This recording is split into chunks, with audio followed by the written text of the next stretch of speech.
In a previous post, I shared my top 27 exercises for contact athletes, but I wanted to narrow it down a bit. What are the exercises that truly move the needle? These 8 exercises will account for 90% of your progress. Number 1, sprinting. Best power exercise, best plyometric exercise, best hamstring exercise, best exercise for developing overall athleticism. Nothing comes close to boosting overall athleticism. Include it 1 to 2 times per week, year round, using these guidelines. Number 2, squats.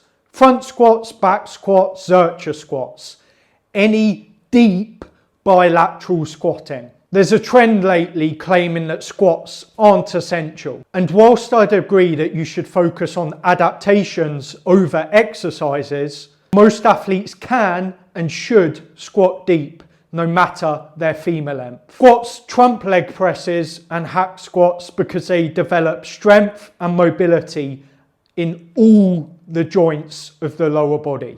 Plus, there's an undeniable added motivation of adding more plates to your squat, which you don't get from a leg press. Whilst this sounds trivial, intensity drives strength gains. And if you're not motivated to push hard on a leg press, you're not going to get as strong. Number 3, another exercise that really benefits from external motivation, maximal jumps. Intent is everything when it comes to building power. Max effort jumps, whether it be reaching for, jumping onto, or jumping over objects, encourages intensity and intent. This external focus encourages competition and fun that drives power adaptation. Next up, chin-ups and pull-ups. Years ago, I remember Joe DeFranco saying that chin-up strength correlates to sprint speed.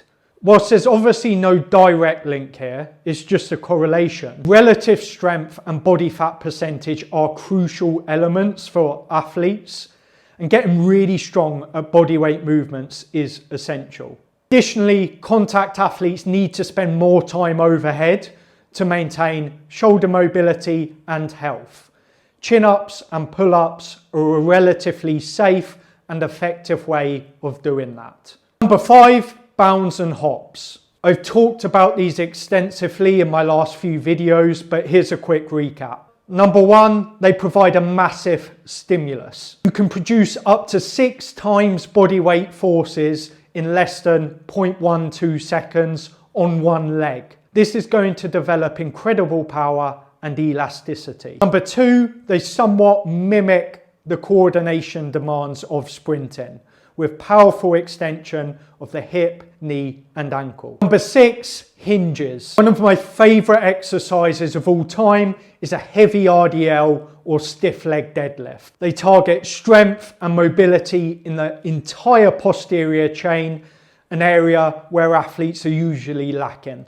Number 7, high speed change of directions. This checks multiple boxes: high speed deceleration, multi-planar movement, and increased robustness. Athletes always neglect high speed change of direction training in the off season, leading to more injuries at the start of the season. Make these a priority. Number 8, heavy pushes.